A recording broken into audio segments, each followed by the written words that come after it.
Baik, kita mulai, saudara. Selamat pagi semuanya. Pagi, Pak. Selamat pagi. Semalam saya sudah kirim beberapa informasi ke grup ini tentang bagaimana mekanisme nanti kita akan melanjutkan sesi kedua pada mata kuliah aljabar abstrak ini. Di sesi teori ring, ya, jadi teori ring. Nah, sebenarnya teori ring ini analog sih dengan teori grup. Jadi nanti banyak teorema-teorema, banyak konsep yang nantinya akan analog ya. Seperti misalkan pengertian grup, pengertian nanti juga akan digunakan dalam konsep ring. Kemudian pada tataran ini misalkan homomorfisme juga nanti sama. Di grup ada homomorfisme, kemudian di ring juga ada homomorfisme. Di grup ini ada subgrup normal, ya. Maka di ring juga, tapi di ring itu bukan subring normal, tetapi ideal, ya. Jadi istilahnya adalah ideal. Nah, tapi sedikit beda nantinya. Ya, jadi kalau misalkan kalau subgrup normal itu kalau koset kirinya sama dengan koset kanan. Sementara kalau untuk yang ideal itu ya baik koset kiri maupun koset kanan ya dalam operasi yang kedua itu merupakan subset pada grup induknya. Baik, pesertanya sudah 28 orang, berarti kita sudah masuk pada quorum sehingga saya bisa melanjutkan perkuliahan hari ini. Baik, kita seperti halnya sudah kita informasikan di dalam grup ya. Jadi untuk sebagaimana yang sudah Anda lakukan di sesi pertama bersama Bu Tari, di sesi kedua ini saya juga niru-tiru ini, bikin kelompok gitu ya. Jadi ini 36 orang, nah ini dibagi yang supaya sama ya, jadi 3 bagi, silakan nanti ketua kelas mengkoordinir untuk membagi kelompoknya menjadi 12 kelompok ya, jadi setiap kelompok nanti ada 3 anggotanya. Kemudian, nah karena 12 kelompok, maka Anda dipersilahkan untuk setiap kelompok memilih ya, ini satu topik di antara topik yang akan diselenggarakan mulai pertemuan yang kita pertemuan yang ke-16, 17 ya, kita pertemuan ke-17 sekarang. Nah, berarti nanti untuk topik untuk pertemuan 18 sampai pertemuan 31, nah ini silakan dipilih dari antara topik-topik itu, tapi karena ada 12 kelompok, maka nanti hanya akan ada 12 topik saja yang akan dipilih, yang akan dipresentasikan oleh mahasiswa. Sementara topik-topik yang lain yang tidak terpilih, otomatis akan kita delivery secara klasikal. Nah, setiap kelompok itu nanti ya bertugas untuk mempresentasikan, jadi harus ada menyiapkan slide-nya juga, ya. Tapi slide-nya nggak usah di-share di grup ya, karena nanti akan ditampilkan pada saat di Zoom meeting, kemudian rekaman dari Zoom itu akan kita upload di channel YouTube ya, sehingga nanti akan bisa diulang lagi, bisa dipelajari lagi. Nah, itu yang pertama. Jadi nanti untuk yang ada beberapa materi, misalkan 16 berarti ada 14 ya. Ya, jadi ada 12 materi yang dua materi atau 3 materi yang tidak terpilih, itu nanti akan kita delivery secara klasikal. Nah, untuk hari ini tema kita sesuai dengan yang sudah kita skedulkan di MMP itu adalah ring dan subring. Jadi ring dan subring. Sehingga ini analog ini dengan grup sih. Jadi ini merupakan satu struktur aljabar ini. Mungkin Anda sudah ini pernah melihat bagaimana kita metodologi pembelajaran kita, metodologi pemikiran kita di dalam aljabar abstrak. Mungkin ada yang bisa menjawab.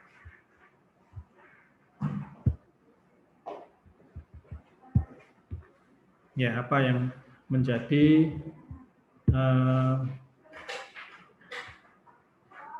metodologi ya dalam konsep berpikir, konsep berlogika di dalam aljabar abstrak atau di dalam rangka mendapatkan suatu konsep, menghasilkan suatu konsep. Mungkin ada yang mau menjawab, silakan.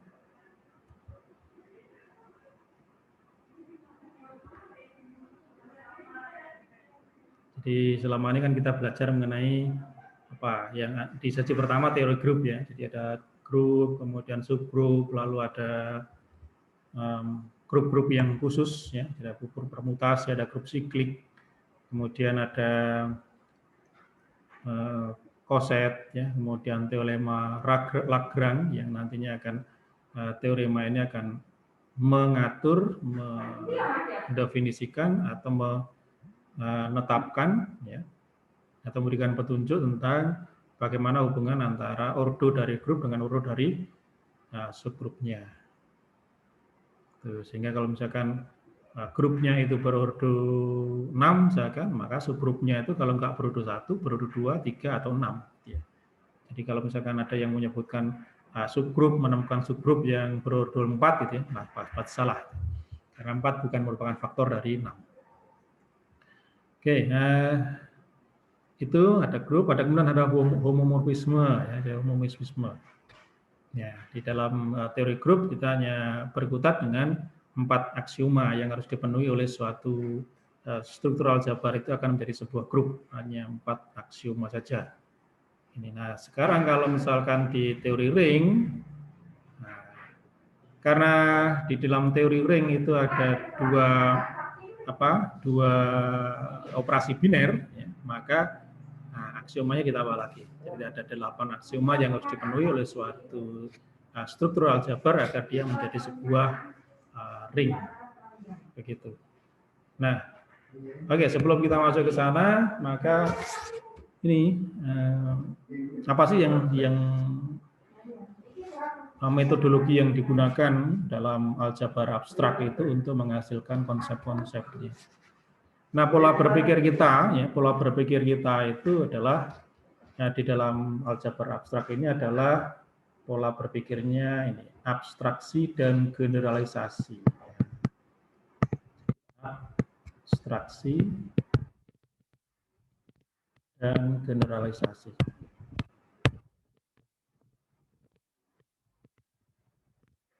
Ya. Sehingga untuk mendapatkan suatu konteks ya, jadi konteks yang umum itu dalam suatu struktur yang umum ya, maka itu dikatakan sebagai struktur yang abstrak gitu ya. Ya karena kalau matematika itu objeknya itu semuanya abstrak sebenarnya. Hanya sekarang kita kemudian ada beberapa yang kita anggap konkret gitu ya. Dulu waktu ada masih baru masuk sekolah SD atau TK itu 2 itu apa gitu ya. Maka kan gimana Anda menerangkan 2 itu? Ya, maka pada saat itu guru itu memberikan ada bintang yang isinya apa? Ada bintang banyaknya 2 ya. Kemudian ada kursi ya, kemudian ada orang ya. Ini kemudian ada apalagi pohon ya. Ada pohon seperti itu. Ya, kemudian di situ diminta untuk siswanya menganalisa apa kesamaan dari semua himpunan itu. Ya, banyaknya 2 ya, konsep 2.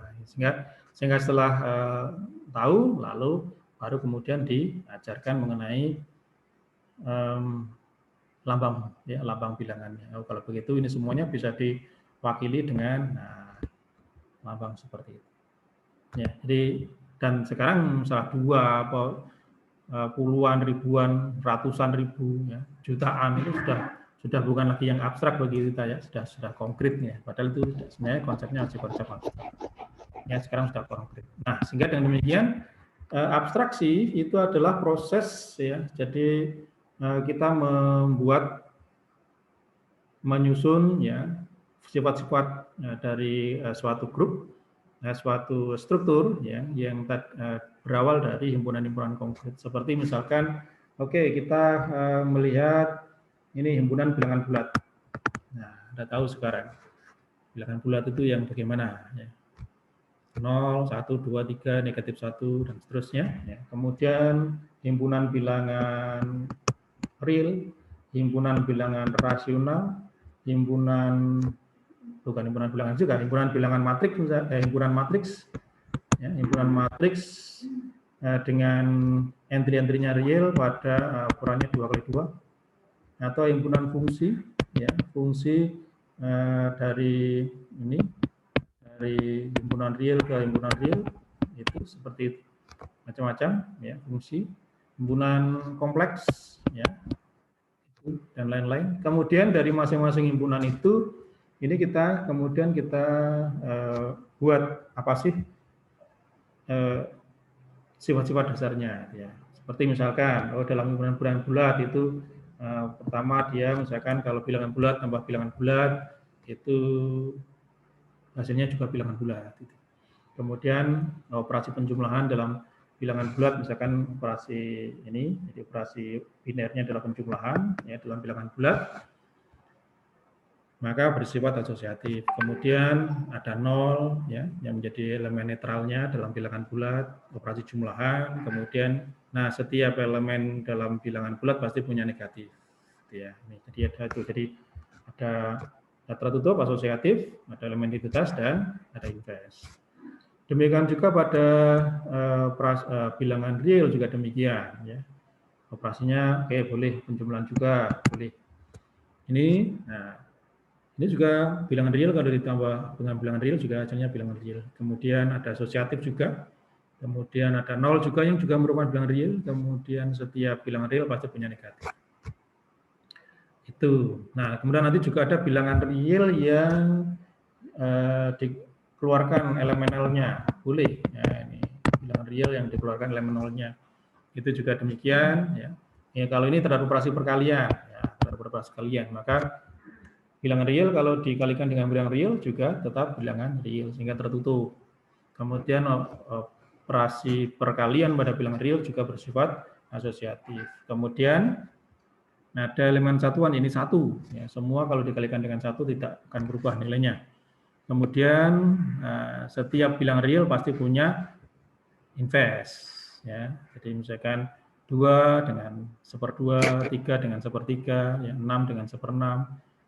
2/3 dengan 3/2, seterusnya. Kalau mereka dikalikan akan menghasilkan elemen satuan, yakni 1.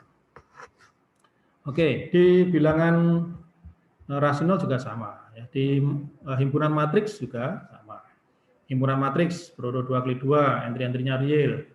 Boleh, ya, maka penjumlahannya, jadi matriks ukuran dari 2x2, kalau ditambah dengan matriks ukuran 2x2, ya hasilnya matriks ukuran 2x2, jadi tetap. Operasi penjumlahan dalam matriks juga bersifat asosiatif. Kemudian ada matriks, 2x2 itu matriks, ada 0, 0 ya, dan ini merupakan matriks satuan di situ, ya, atau matriks netral, elemen netral di situ. Ya, kemudian setiap matriks itu pasti punya negatif. Nah, ini sehingga demikian juga untuk fungsi, ya, dengan seperti itu, sehingga dari keseluruhan ini himpunan konkret, ya, ini walaupun ini semuanya masih himpunan abstrak ya, jadi anggota-anggotanya abstrak semua, tapi kita sudah familiar dengan himpunan ini, maka kita asumsikan itu adalah himpunan konkret. Nah, himpunan konkret. Nah, dari keseluruhan himpunan konkret ini lalu kita punya suatu sekelompok properti yang sama di antara mereka. Ya, ini yang pertama adalah tertutup ya terhadap operasi tertentu, ya, tertutup ya, adanya tertutup, kemudian ada asosiatif, kemudian ada elemen identitas terpenuhi, kemudian invest terpenuhi, begitu ya. Maka kemudian dari himpunan-himpunan konkret ini kemudian kita melakukan suatu, karena kita temukan ada 4 properti yang sama gitu ya, maka kemudian ini kita melakukan suatu abstraksi. Nah, ini dari sini kita kecilkan aja. Nah, lalu dari sini kita melakukan suatu abstraksi. Ya, jadi kita membentuk sebuah struktur aljabar yang abstrak. Ya, ini jadi abstraksinya adalah misalkan kalau suatu struktur aljabar yang terdiri dari, atau suatu sistem aljabar yang terdiri dari sebuah himpunan G dengan operasi binernya bintang yang didefinisikan di dalam G. Nah, ini seperti itu. Nah, ini dikatakan dia merupakan disebut sebagai grup. Nah, itu jika memenuhi pertama sifat tertutup, aksioma tertutup, kemudian aksioma asosiatif, kemudian ada aksioma identitas, kemudian ada aksioma invest. Yang terpenuhinya itu, ya ini sehingga dengan operasi biner bintang tadi. Ya, ini nah. Kemudian dari pendefinisian ini, ya, jadi kita pendefinisi ini, maka kemudian kita bisa, ini adalah grup abstrak ini tadi, kemudian kita bisa analisis, ya, kira-kira aksioma, teorema apa yang bisa diturunkan dari sini, sifat-sifat apa, sifat-sifat lanjutan apa yang bisa diturunkan. Contoh, ya, Anda mungkin masih ingat mengenai apa? Mengenai Bordeaux, ya, jadi atau mengenai ini, ya, bahwa elemen identitas itu adalah tunggal, oke, identitas. Jadi kalau misalkan ada suatu elemen identitas, misalkan I itu adalah elemen identitas dalam suatu grup G, maka I merupakan satu-satunya elemen identitas. Jadi ketunggalan identitas, ya. Jadi sehingga dari aksioma ini kemudian ini bisa diturunkan. Yang pertama mungkin ketunggalan identitas. Ya, ketunggalan identitas. Itu. Terus apa lagi yang mungkin masih ingat? Dalam grup, aksioma-aksioma pada grup. Ya, jadi ketunggalan identitas. Ya, ada lagi. Selain ketunggalan identitas, kemudian ada juga setiap elemen itu investnya juga tunggal, ya, sehingga ketunggalan invest, ya, ada situ. Terus apa lagi? Ya, ada macam-macam banyak, ya. Jadi teorema yang diturunkan ada banyak. Nah, sehingga teorema yang bisa diturunkan dari struktur grup yang abstrak ini tadi, ya, maka kemudian ini langsung kita generalisasikan. Jadi ini kita generalisasikan ke sana. Kita kembalikan lagi ke sana.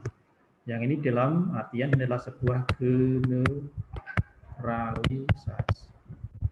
Nah, itu. Jadi artinya untuk ketunggalan identitas, ketunggalan invest itu nggak perlu kita buktikan satu persatu di setiap himpunan ini. Ya, pada himpunan bilang bulat, bilang real, bilang himpunan matriks, himpunan fungsi, ya, seperti ini nggak perlu kita buktikan lagi terhadap masing-masing. Karena apa? Nah, ini secara umum, nah di sini secara general, ini kalau G itu adalah membentuk grup, ya berarti dia tertutup asosiatif identitas invest, ya terpenuhi.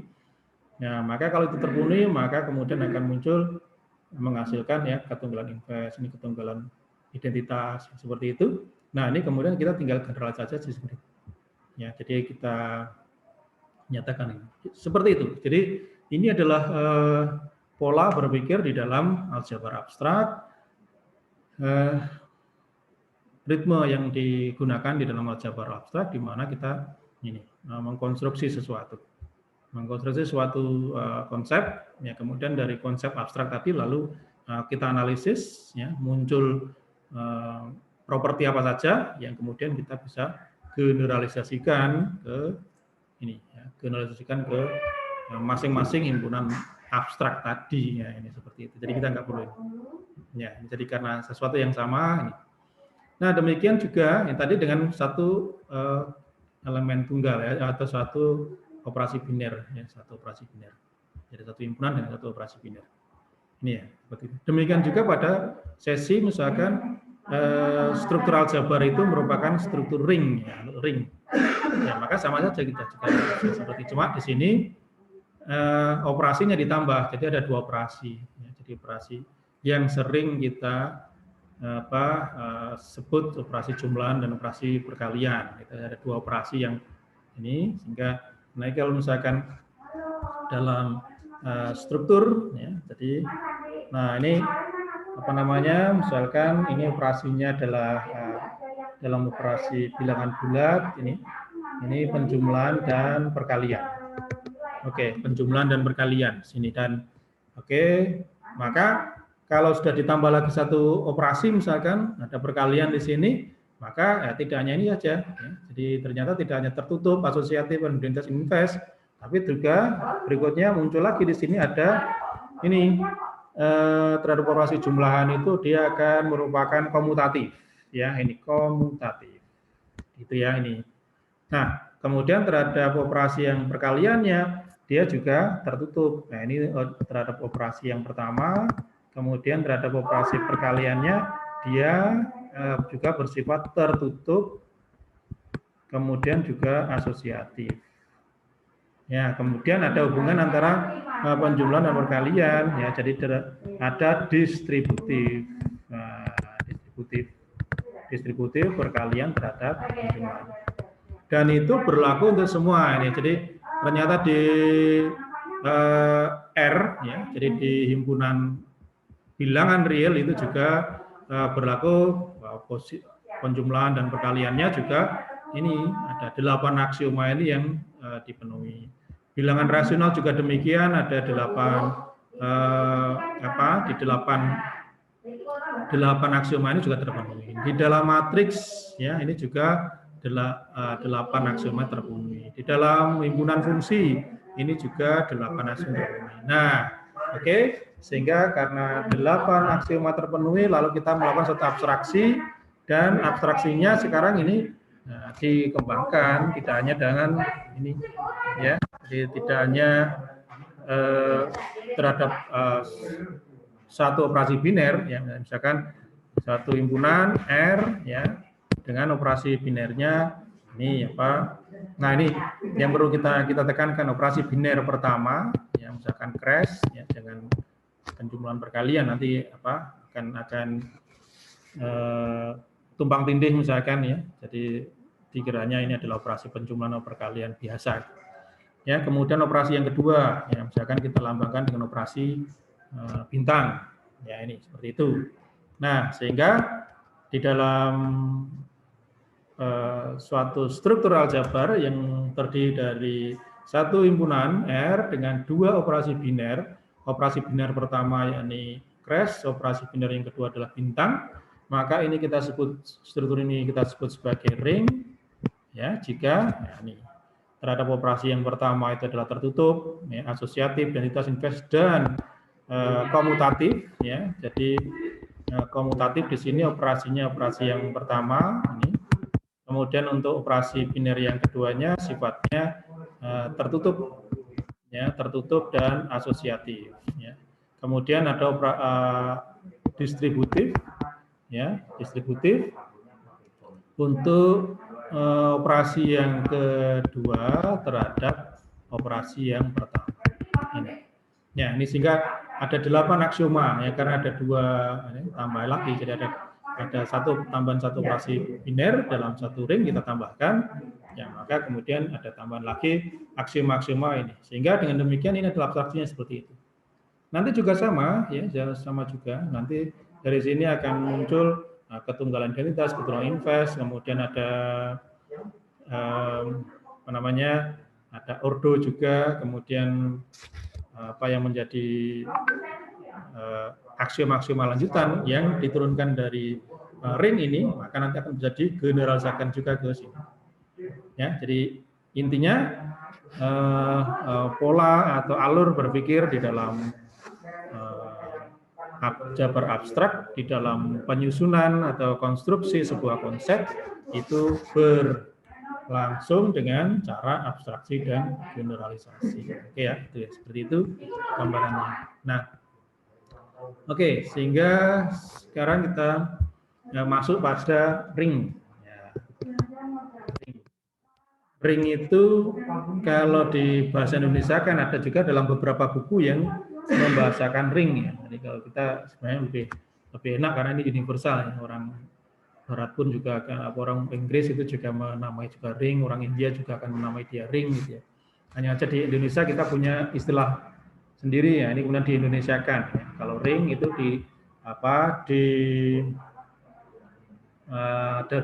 terjemahkan sebagai gelanggang. Jadi kalau misalkan Anda nanti membaca beberapa buku yang kemudian ada istilah gelanggang, itu yang disebut adalah ring ini tadi. Ya, jadi sebuah ring, ya. Jadi kalau dalam grup itu hanya satu operasi biner, ya, satu operasi biner bintang, gitu ya. Maka di dalam ring itu sistem atau struktur dalam jabarnya itu adalah sebuah himpunan R, ya. Kemudian dengan operasi biner yang pertama, katakanlah ini crash, kemudian biner yang kedua ini bintang.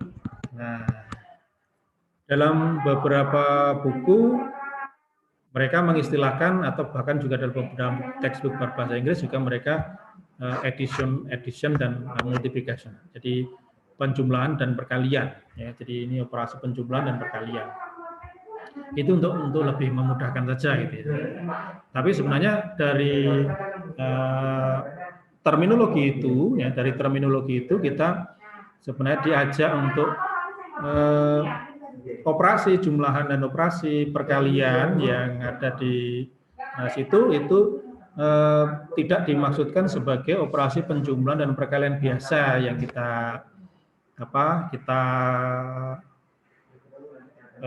kenal di dalam himpunan bilangan bulat, himpunan bilangan rasional, himpunan bilangan real, ya, nggak seperti itu, ya. Jadi operasi ini, ya, akhirnya itu adalah operasi penjumlahan itu sebagai operasi yang pertama, operasi perkalian, operasi yang kedua, itu aja. Jadi artinya itu bukan operasi penjumlahan perkalian biasa. Ya. Jadi, nah supaya tidak terjebak ke situ, maka ya tidak terjebak ke situ, maka ya kita pakai aja. Ini untuk operasi yang pertama kita berikan lambang crash, kemudian operasi yang kedua kita beri lambang bintang, gitu ya ini. Nah itu yang supaya nanti kita tidak terjebak operasi ini.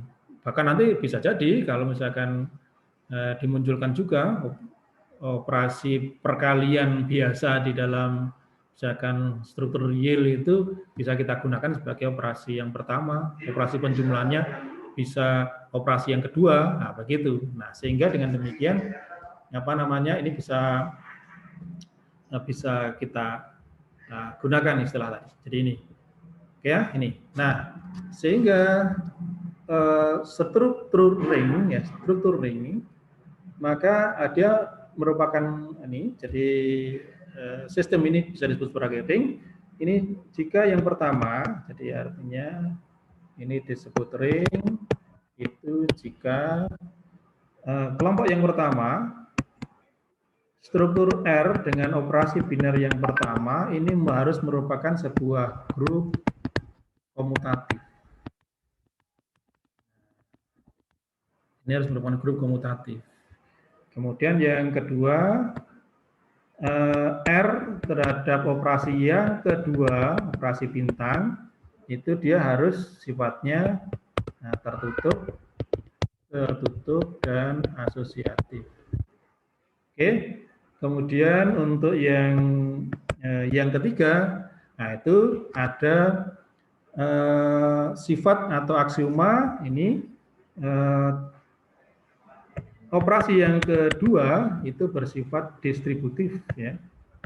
Jadi ada sifat distributif dari operasi yang kedua terhadap operasi yang pertama. Ya, jadi sifat distributif distributif ini operasi yang kedua terhadap operasi yang pertama. Saya kira ya seperti ya distributif yang kita kenal biasa. Jadi itu ini. Oke ya, jadi ini sehingga dengan demikian ada 3 aspek yang harus dipenuhi oleh suatu struktur R dengan 2 operasi biner pertama dan kedua. Ini bisa disebut sebagai ring jika ini ya, jika R terhadap operasi pertama itu adalah grup komutatif, kemudian terhadap operasi yang kedua tertutup dan asosiatif, kemudian terhadap operasi yang aspek yang ketiga adanya distributif operasi yang kedua terhadap operasi yang pertama, operasi bintang terhadap operasi crash. Nah, sehingga di teori grup kita sudah kenal ini ya, jadi ada grup komutatif, ya, grup abelian itu ya. Nah, maka dengan demikian di aspek yang pertama itu berarti mengandung 5 aksioma yang harus dipenuhi. Ya. Jadi 4 aksioma yang pertama adalah aksioma mengenai grup, ya, tertutup, asosiatif, ada elemen identitas dan setiap elemen punya invers. Ada 4. Kemudian grup komutatif. Ya, ini seperti itu. Sehingga ini kita bisa gambarkan ke sini. Nah, ini sehingga untuk yang grup komutatif ini kita masuk ke sini. Sehingga yang pertama itu adalah tertutup, ya. Jadi untuk setiap A, B elemen di dalam R, begitu. Maka kalau A crash B itu juga berada di dalam R, ya, tertutup.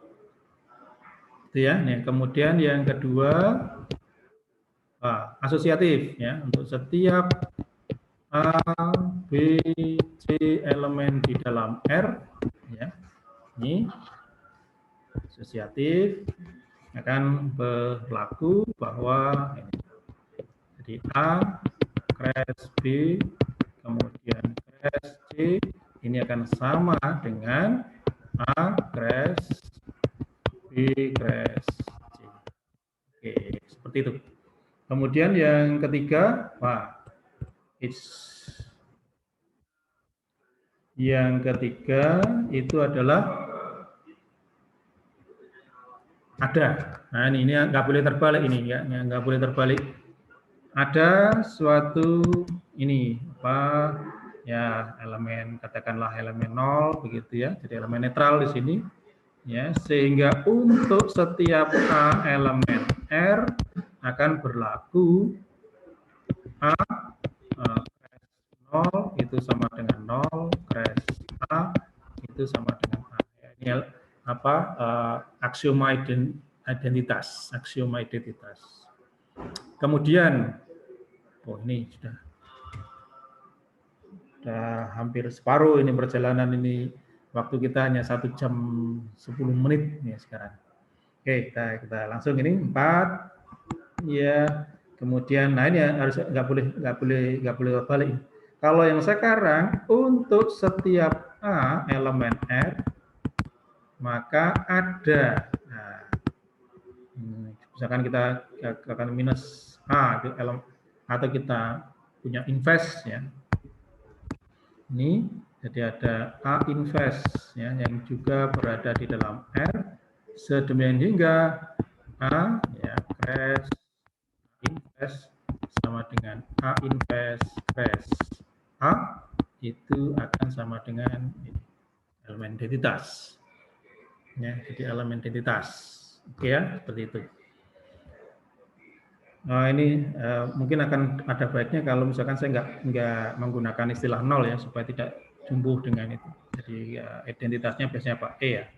Oke, kemudian ini E juga di sini. Ya, kemudian di sini E. Nah, sehingga kita di sini juga E. Oke, menghasilkan E. Oke, kemudian karena dia harus ini sudah grup ya, ini adalah terhadap operasi yang pertama dia merupakan grup, kemudian harus grup komutatif ya, sehingga yang kelima itu adalah untuk setiap A B elemen R berlaku A crash B sama dengan B crash A sama, ya udah selesai ya, jadi komutatif ya nih. Nah, kemudian aksioma yang keenam ini mulai dari sini, ya, operasi yang kedua tertutup asosiatif, ya, sehingga menjadi aksioma yang keenam bahwa untuk setiap AB elemen R berlaku A crash B yang juga berada dalam R, ya, tertutup. Kemudian yang ketujuh, ya, maka akan berlaku untuk setiap A, B, C elemen R, ya, berlaku ini A bintang B bintang C, ya, ini akan sama dengan AB A bintang B kemudian kemudian yang nomor 8 itu tadi distributif, ya, ini distributif. Nah, ke sini hanya satu aksioma saja, maka distributif, ya, berarti akan berlaku untuk setiap A, B, C elemen di dalam R, maka akan berlaku A bintang B crash C. Nah, ini akan sama dengan A bintang B, ya, kemudian crash lalu A bintang C. Oke, ya, seperti itu. Atau dari sebelah kanan juga boleh, ya. Jadi B crash C kemudian bintang A. Ini juga boleh.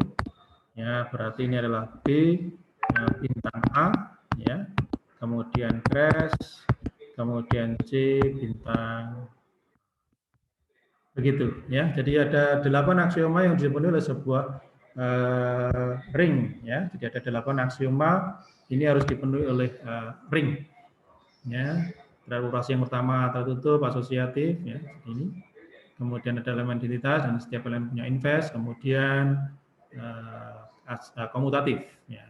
Sehingga dia merupakan grup komutatif operasi yang pertama. Kemudian yang operasi yang kedua ini tertutup dan asosiatif saja. Kemudian pada aksioma yang 8 ada sifat distributif dari operasi yang kedua terhadap operasi yang pertama. Itu yang yang menjadi tolak ukur, ya. Jadi menjadi aksioma. Ini sudah diterjemahkan di sini, ya. Jadi ada 3 aspek yang harus dipenuhi untuk menjadi suatu ring. Kemudian 3 aspek tadi ini tadi dirinci menjadi 8 aksioma ini. Oke, itu yang menjadi konsep ring, ya, konsep ring. Nah, kemudian kalau di dalam teori grup ada konsep grup, ada subgrup, ya. Apa itu subgrup?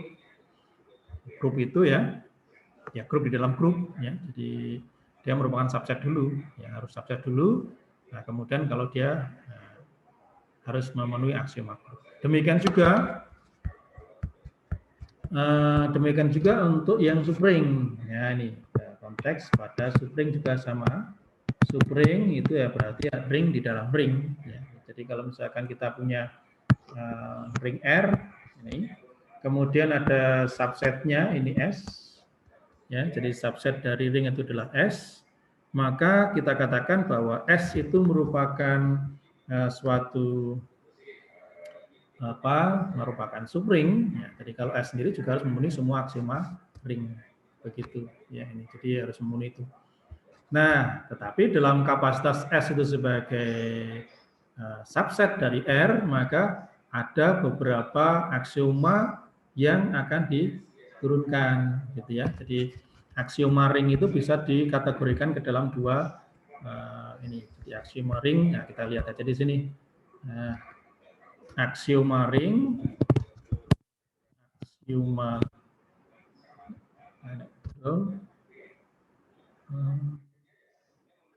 betul sebenarnya. Oke, jadi aksioma ring itu bisa bisa diklasifikasikan menjadi 2. Jadi aksioma ring yang ditekankan pada tanda elemen dan aksioma ring yang ditekankan pada tanda sama dengan. Ini, ya. Nah, aksioma ring yang ditekankan pada tanda sama dengan inilah yang akan menjadi aksioma warisan, ya. Kalau misalkan sebuah himpunan itu merupakan subset dari himpunan yang lain. Itu ya. Jadi kalau misalkan di sini katakanlah S ya. Jadi S itu adalah subset dari R, maka S itu tadi akan mewarisi aksioma-aksioma yang ditekankan pada tanda sama dengan dari dalam R. Nah, sekarang dari 8 aksioma ini kira-kira aksioma mana ya? Kita lihat yang ini. Jadi aksioma ini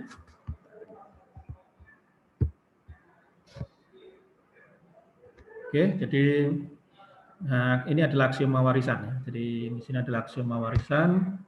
Ini kita kasih warisan. Jadi kalau S itu nanti sebagai subset, maka dia akan terpenuhi itu, akan otomatis memenuhi itu. Ya.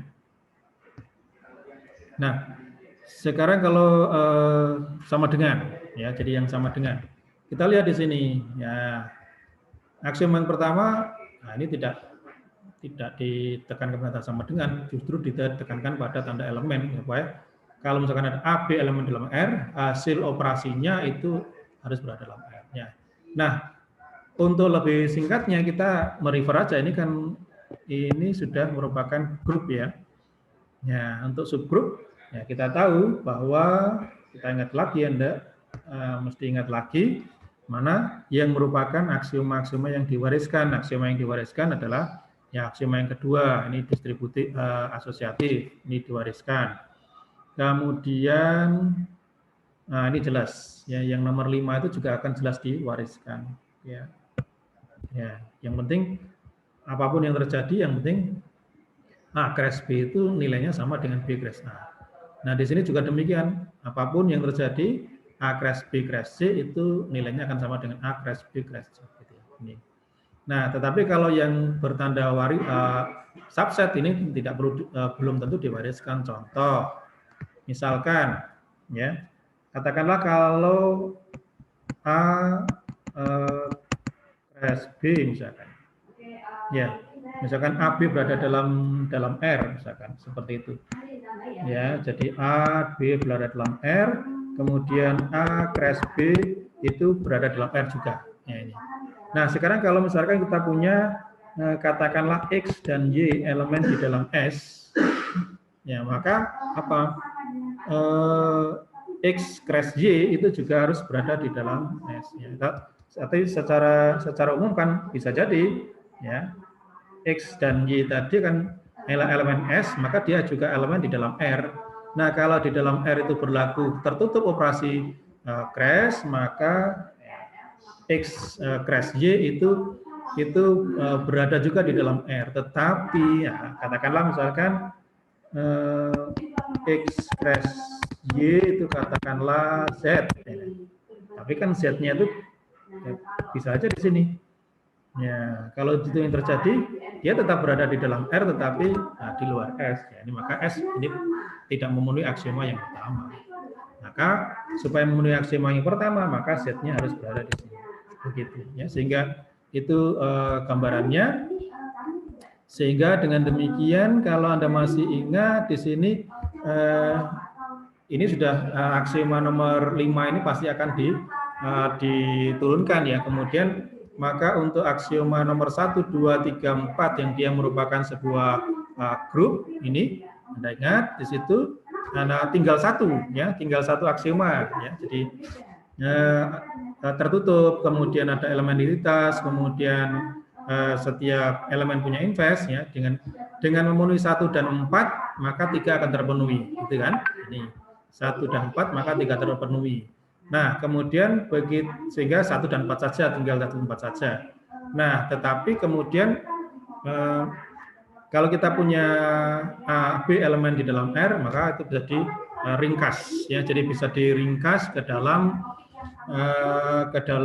ini ya. Jadi A dan B itu bisa diringkas ya. Jadi di sini Anda masih ingat kan, dan untuk menjadi subgrup maka berarti untuk setiap kita ganti warnanya. Oke, kita ganti. Ya, jadi yang 5 aksioma ini bisa diringkas menjadi untuk setiap A, B elemen di dalam R, maka A crash B inverse itu berada juga di dalam R. Nah ini, nama singkat ini. Jadi ini ya, sehingga itu untuk meringkas ya ini, karena dia merupakan suatu subgrup otomatis. Nah, kemudian sekarang mulai 6, 7, 8. Oke, kita lihat di 7, ini juga aksioma yang, jadi di sini tadi aksioma yang langsung diwariskan, ini aksioma nomor 2, aksioma nomor 5, nah kemudian aksioma nomor 7, ya. Ini karena apapun yang terjadi supaya A bintang B bintang C itu akan sama dengan A bintang B bintang C. Ini enggak masalah, ini karena kuantitas yang dipakai di sini ya, 7. Kemudian nomor 8 juga demikian, ya 8 juga gitu. Ini ditekan keberatan sama dengan. Sehingga kalau misalkan S itu adalah sebuah subset dari R, maka aksioma 2, 5, 7, 8 ini sudah akan terpenuhi. Ya, sehingga di sini tinggal nomor yang belum terpenuhi nomor 6. Ya, jadi ini untuk yang atas ini untuk menyatukan aksioma 1, aksioma 3, aksioma 4, dan kemudian harus dipenuhinya aksioma 6. Ya, sehingga secara ringkas, kalau S itu merupakan subset pada R, ya, jadi kalau misalkan R adalah ring, ini R adalah ring, kemudian S itu adalah subset pada R, ya, subset pada R, maka S dikatakan merupakan subring, ya, jadi subring, maka dia hanya memenuhi 2 aksioma saja. Jadi yang pertama, untuk setiap A, B elemen S, maka A B inverse itu juga berada pada S. Kemudian yang kedua, tertutup terhadap operasi yang kedua. Ya. Jadi untuk setiap A, B elemen S, maka harus berlaku A bintang B itu juga berada pada S. Ya, jadi cukup diringkas ini. Ya, jadi sehingga kalau tadi untuk ring itu harus memenuhi 8 aksioma ini, maka untuk menjadi subring, misalkan dia merupakan subset, maka dia hanya perlu memenuhi 2 aksioma. Oke, itu tentang ring dan subring. Ya. Jadi ring dan subring itu sudah itu sudah hampir 1 jam kita bahas ini. Oke ya, jadi itu mengenai ring dan subring. Kemudian nanti, untuk berikutnya ada konsep mengenai field, ya, integral domain. Itu adalah ring, ya, ring yang memenuhi suatu aksioma tertentu. Ya. Jadi ada tambahan 3 aksioma lagi, ya. Jadi tadi 8 menjadi 11, ya, 11. Nah, 11 nanti bisa jadi integral domain, bisa jadi field, atau sering dibahas Indonesiakan sebagai lapangan. Begitu. Ya, ini tentang konsep, ya. Jadi intinya karena konsep mengenai ring nanti banyak analoginya juga dengan konsep-konsep yang ada pada teori grup, maka itu tadi, nanti kita terbuka untuk diskusi. Oke, sampai di sini mungkin atau mungkin untuk rencana perkuliahan kita ke depan, mungkin ada pertanyaan, dipersilakan.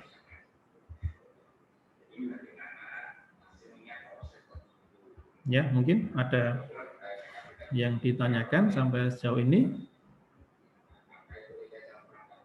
Silakan. Ya, nanti sama dengan sesi yang pertama itu, ya. Jadi kalau misalkan ada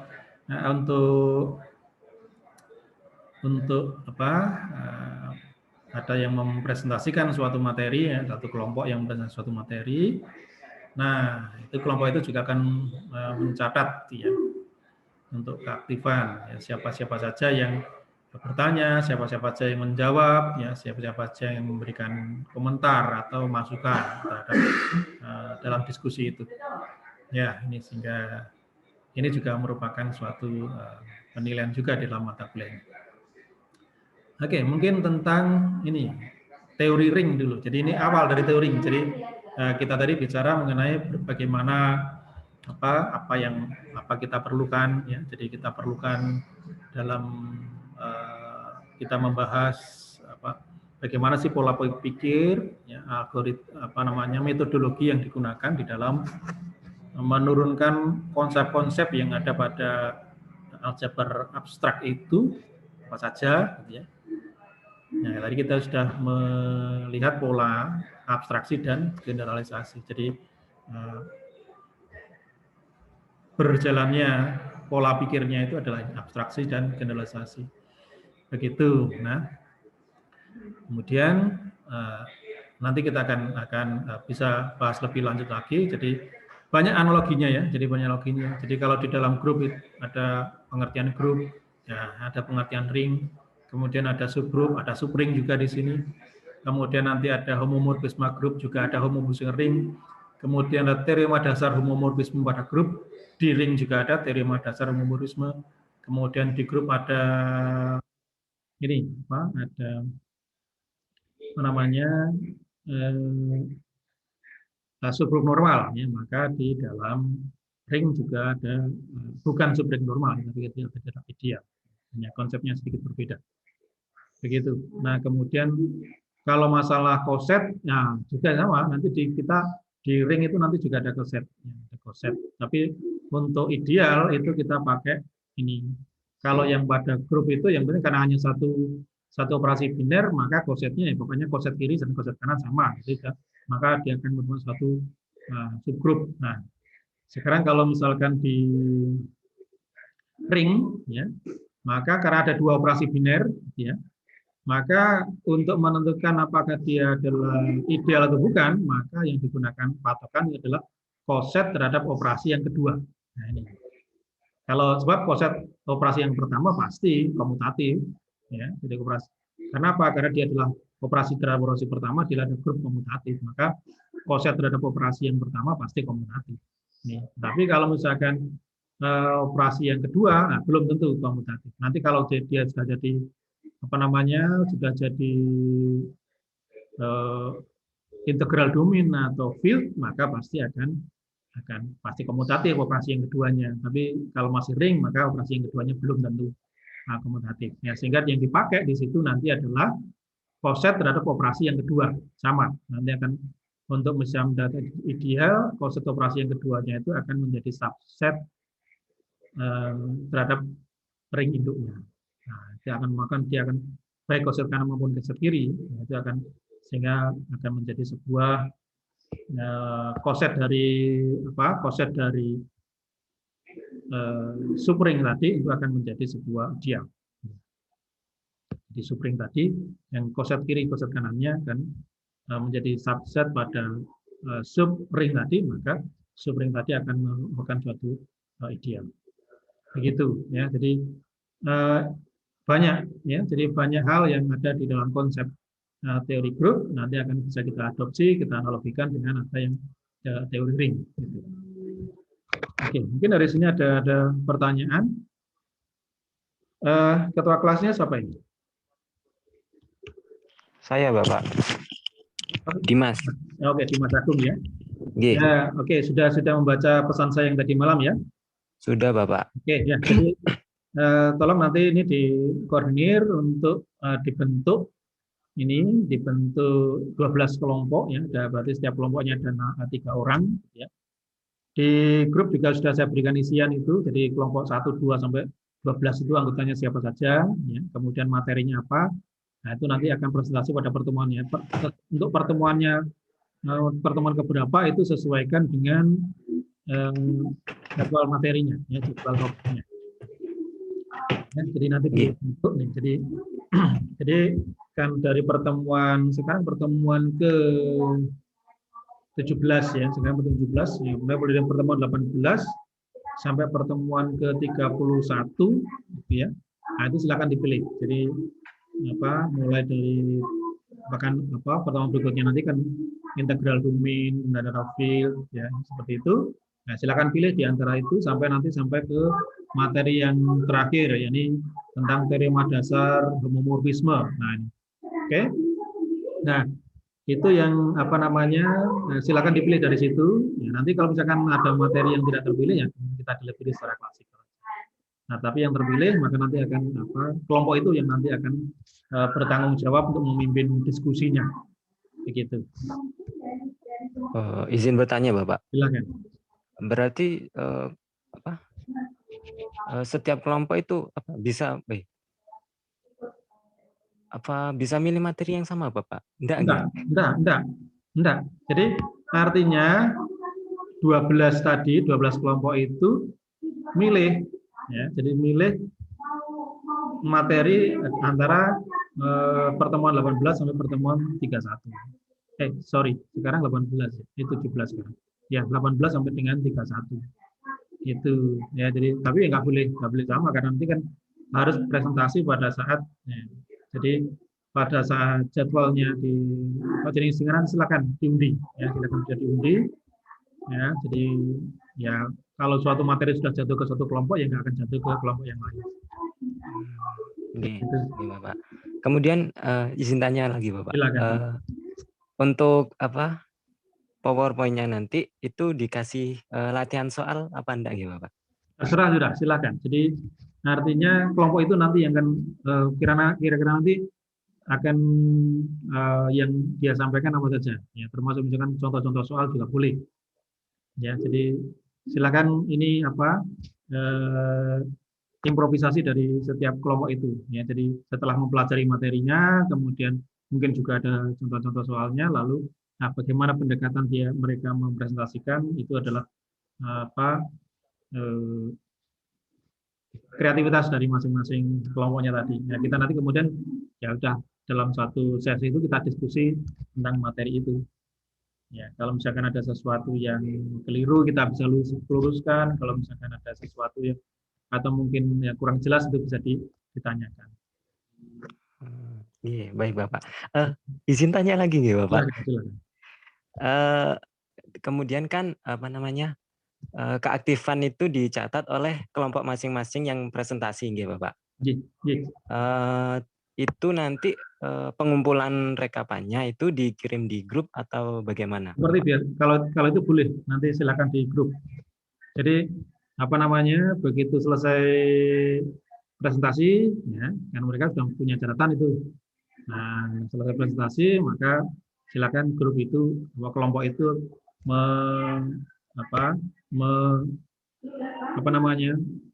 memberikan laporan mengenai catatan mengenai siapa-siapa yang berperan dalam diskusi tadi. Ya, sehingga ini bisa fair ya, bisa fair ke semua rekan-rekan. Mungkin nah, kalau misalkan catatannya misalkan kurang misalkan ya teman lain aku tadi bertanya, nah, ini bisa meluruskan juga. Oke, gitu. Jadi kalau untuk laporan mengenai keaktifan itu diupload di grup setelah selesai presentasi. Baik Bapak, terima kasih. Nah, ini sekali lagi untuk setiap pertemuan ini kita rekam Zoom-nya, kemudian rekamannya lalu kita upload di channel YouTube yang nantinya akan kalau misalkan ada yang miss dalam suatu informasi itu bisa memutar kembali videonya yang ada di YouTube. Oke. Ada lagi? Izin bertanya, Bapak. Silakan, Lintang. Untuk materi kelompok 1 di MMP kan tertera membahas field, nggih, Pak. Nah, di bahan bacaan PDF-nya itu ada materi homomorfisme dan isomorfisme. Apakah itu perlu disampaikan, Pak? Enggak, sudah. Jadi field aja. Oh. Field aja. Jadi dan gini. Yang perlu saya jangan tergantung dengan materi yang saya upload di MMP ya. Jadi materi yang saya upload di MMP itu memang disesuaikan dengan rancangan pembelajaran yang akan saya sampaikan gitu ya. Tapi kalau Anda melihat misalkan suatu topik gitu ya, Anda silakan bisa juga tidak terbatas di situ, Anda mungkin bisa mengambil dari di internet ya, di googling di internet mengenai topik tentang field. Ya, artinya field Anda mesti cari yang lain, atau mungkin Anda ingin apa implementasi dari field. Nah, itu silakan. Kalau di buku saya kan nggak ada fieldnya itu digunakan untuk apa gitu. Mungkin nanti kalau di internet Anda menemukan field ternyata bisa digunakan untuk ini. Misalkan di bidang kriptografi, oke boleh, silakan. Nanti banyak field itu digunakan di kriptografi. Oke. Nah, itu kalau misalkan ada implementasi seperti ada pengembangan, pengayaan Anda. Jadi silakan. Jadi jangan tergantung pada materi yang saya share di MMP. Ya, jadi Anda harus lebih banyak mengambil bahan-bahan ya yang lain, misalkan bisa browsing atau mencari yang lebih seluas-luasnya di internet ya terkait dengan topik yang akan Anda bicarakan. Sehingga nanti kita akan tidak hanya terpaku pada bahan-bahan yang ada di MMP saja, tetapi ternyata kita bisa luas. Mungkin apa yang ada di MMP, nah itu Anda bisa kembangkan. Anda bisa. Ini akan menjadi suatu nilai plus juga bagi kelompok itu. Ini plus nilai plus juga. Jadi tidak tergantung pada yang ada di MMP, tetapi juga mereka bisa mengembangkan seperti itu. Jadi misalkan implementasi teorema Fermat dan Euler itu, nah kalau di situ implementasinya hanya terkait dengan kongruensi. Nah, tapi mungkin teorema Fermat Euler ini ternyata bisa diimplementasikan dalam misalkan kriptografi di kriptografi kunci publik. Nah, bagaimana caranya? Itu sudah improvisasi, sudah pengembangan dari materi pokoknya. Begitu ya, Bintang. Jadi silakan akses sebanyak-banyaknya ya, jadi sebanyak-banyaknya untuk memperkaya presentasi kelompoknya. Ini karena itu akan menjadi nilai plus, ya, nilai tambah dari kelompok itu. Ya, jadi tidak, betul kelompok ini tidak hanya menggunakan MMP saja, tetapi dia bisa memperkaya materinya itu dari sumber-sumber lain. Begitu saya kira. Baik, terima kasih Bapak. Ya, sama-sama. Ada lagi? Baik, saudara, ini sudah lebih ya 1 menit. Kita hanya diberi waktu 1 jam 10 menit. Nah, kita sudah lewat ini, dan mohon Dimas nanti sebelum ya mungkin pertemuan berikutnya kan Rabu ya. Ya, paling tidak besok itu saya sudah menerima laporannya di grup itu diisi ya. Jadi isian di grup itu diisi ya, kelompok 1, 2, 3 sampai 12 siapa anggotanya, materinya apa saja, pada pertemuan yang berapa itu sudah bisa diisi. Oke. Jadi mungkin besok saya tunggu untuk isian itu sehingga nanti kita akan tahu Rabu siapa yang akan presentasi. Oke, baik Bapak. Ya, terima kasih atas perhatiannya. Terima kasih saudara atas atensinya pada perkuliahan hari ini. Semoga bermanfaat. Dan ini sudah saya rekam dan nanti link Zoom-nya link YouTube-nya akan saya share di grup. Terima kasih atas perhatiannya sekali lagi dan selamat siang. Selamat siang Bapak. Terima kasih Bapak. Terima kasih Bapak.